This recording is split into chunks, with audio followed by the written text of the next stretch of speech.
Hello বন্ধুরা, তো আজকে মার কোর্টে কিছু ইম্পর্টেন্ট কাজ ছিল দেখে সকাল সকাল করে মা বেরিয়ে যায়। আমারও বাড়ির কিছু টুকটাক কাজ ছিল, তো তাড়াতাড়ি করে আলু দিয়ে ভাতটাকে ভেজে নিলাম। আর এই আলু ভাজা ভাতটা আমার অল টাইম ছোটো থেকে ফেভারেট।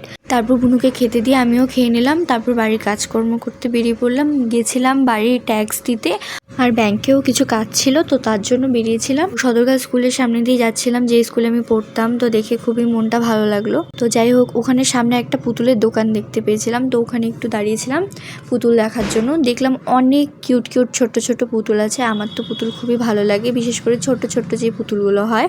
এখন বাইরে যখন বেরিয়েই পড়ছি, তো কিছু তো খেতে হবে, তো চলে যাই ফুচকার দোকানে, ফুচকা খেয়ে নিই। আর খেয়েছিলাম আখের রস। আখের রসটা খুবই মিষ্টি ছিল। আর ছোটোবেলায় যখন এরকম আখের রস খেতাম, তখন তো এরকম মোটর সিস্টেম করে ছিল না, তখন হাত দিয়ে ওই মেশিনটাকে ঘুরিয়ে ঘুরিয়ে রস বের করতো।